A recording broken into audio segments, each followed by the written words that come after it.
So we are sat here in the Queenshilling nightclub in Bristol, and I'm sat here with Paul. Paul, what does this place mean to you? Right, okay, so the Queenshilling to me is really important. I came out here in 1996. I was quite a little boy from Bridgewater, didn't know anybody. I was kind of like getting into some trouble with a lot of people around that time who were a lot older and didn't really know what I was doing. Ended up at Freedom Youth in Bristol on a Tuesday, and all the people from Freedom Youth, when I finally got there, it was a bit of a mission, all came here afterwards to the Shillings. So I came to the Shillings on a Tuesday and walked in, and it was lovely. It was just really lovely. Did that a couple of times, but really shy. Once, just so nervous, didn't even go to the loo here. I sort of drove away and had a wee up against the car wheel down by the pineapple. But went off with the guys from Freedom Youth to Breen Leisure Park on a Saturday.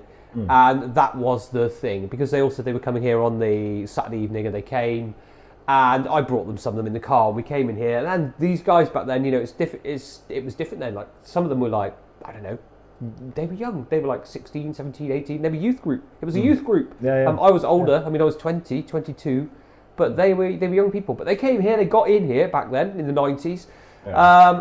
And I came back on that Saturday night, and Jesus Christ, it completely opened my eyes. You had people here from the news. You had, the DJ was from Galaxy 101 at the time. Nice.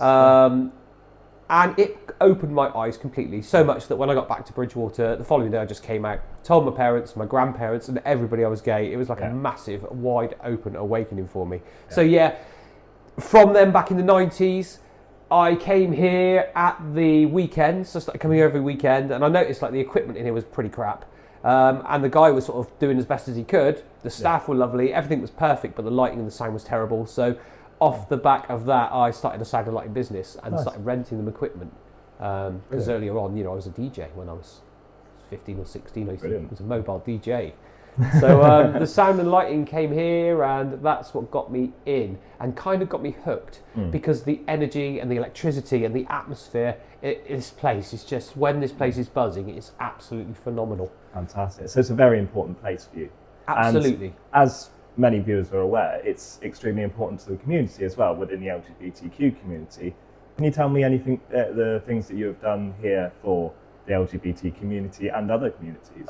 Over the years, we've done endless things. It's just supporting. It's like the fundraising that we do. We raise money for the Bisons, the rugby team, the Panthers, the football team. We've had Sing Out Bristol in the past doing things for their choir. We've sent free buses over to Ukraine, and you've driven one of them over with me. That's really important. I mean, the people we've helped. I think it's important that all people in the LGBT plus community are heard, especially the people who are struggling at the moment, which is the trans community.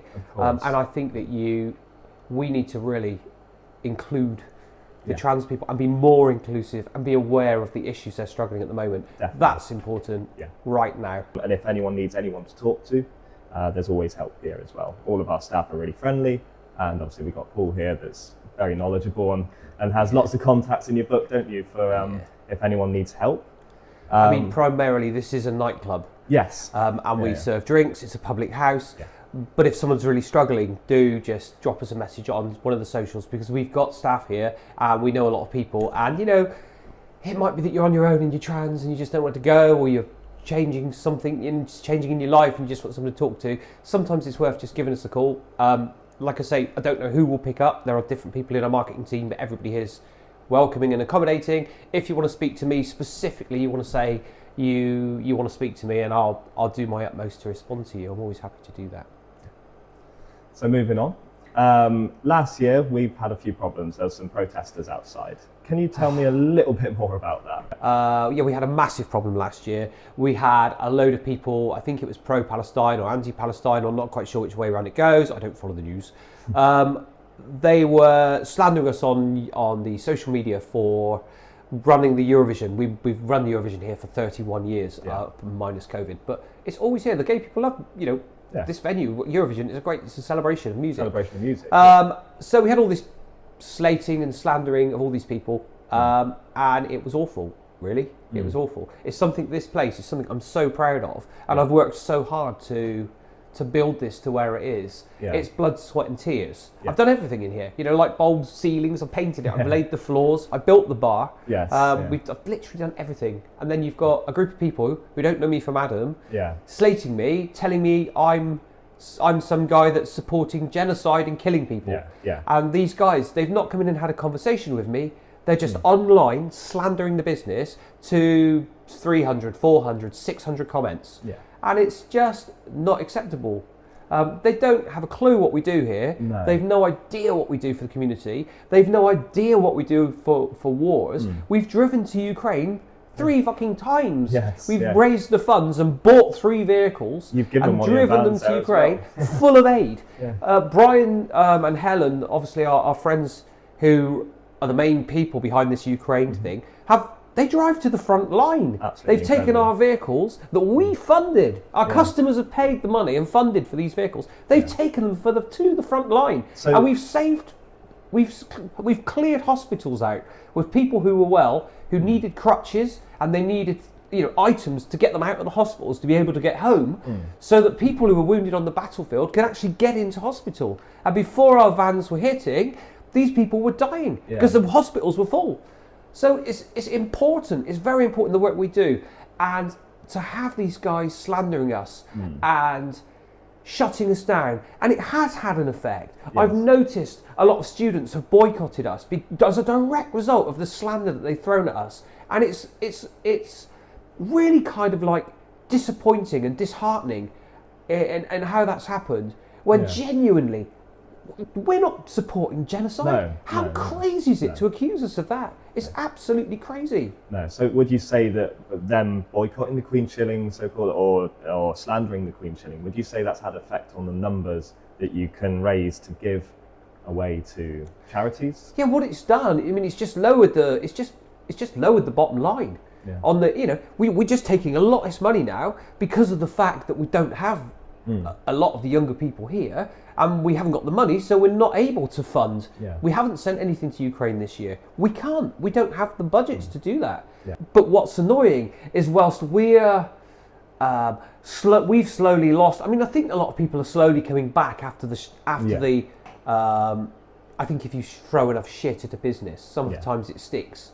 Yeah. And I think over time, obviously, people see the true colours. Yeah. And when you see the true colours, things tend to come back, and it grows again. It's like when you have a forest fire and the fire burns the thing down, it always grows back, and it grows back stronger and more resilient. Yeah. But it has meant for this year, a couple of years, we've not been able to do as much as I'd like to do. No. It's things like the Diversity Trust that are important, raising money for youth groups. We always give our Pride money to them. Last year, I think they had $7.5 grand from us. Yeah. We don't make money on Pride night. No. We open the doors, but we sponsor Pride as much as we can afford to give them. Yeah. And then whatever we take on the door, we give to the Diversity Trust, and they spend that in youth groups such as Freedom Youth, the place that helped me, and Alphabets in Yate. So those 2 things, they're key. I mean, we need those to keep young people's mental health sort of straight and sane. But we need that money. But unfortunately, it's kind of like what's coming in as a direct result of what these guys have done, is slowly crippling our fundraising for the community. And is there anything that you want to say to the people who are slandering the shilling and to the protesters that were outside last year? Because obviously it's Eurovision. Yeah, do you know, I'd say before you stand outside with a speaker, get your facts right on who you're slandering, because they're shutting down a business that really cares. Yeah. They're trying to close a business that really cares about the community and does a lot for the community. We're not some big corporate that just takes money out of Bristol. The money we make here, we chuck a lot of it back in. I mean, we did drive some of it to Ukraine. That is quite a long way away, so it's not all going back into Bristol. But I think that's a good cause.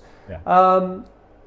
Just be careful who you're standing outside of and get your facts straight. And I mean, we had a girl outside saying boycott queer shilling.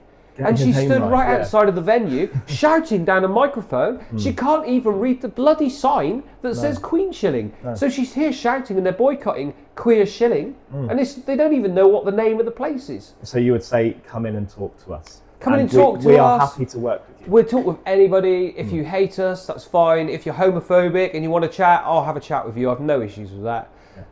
Please don't hit me. I just don't need this. I don't need to be hit. But I mean, I'm quite happy to put the world to rights of anybody and talk about. I'm just open to discussion on anything. We're closed on Mondays. We've got every Monday to sit down and do this. Yeah, exactly. Yeah. We can do more interviews. I think we should go and do some karaoke. I think we should do some karaoke. Yeah, sounds good. Actually, we've still got to take that banner down. So yes. Should we go and do that now? do you know what? Let's get the ladder out. We'll get that banner down. Let's do it. And we will see you next Sunday, not this Sunday, next Sunday, Sunday the 24th, for the Pride fundraiser. We'll see you then. And I'll tell you what we'll do. We're going to take Karaoke Monday on tour. So if you'd like to join us, I've had a great idea. We should do a little tour. Yeah. If you'd like to join us when we take our Karaoke Monday on tour, I think we should just rock up to pubs that are open with our kit and just fucking do karaoke. Wouldn't that be great? I don't think I've got a choice. I think we should do that. Well, thank you very much. Thank you, Kai. It's always a pleasure to talk to you.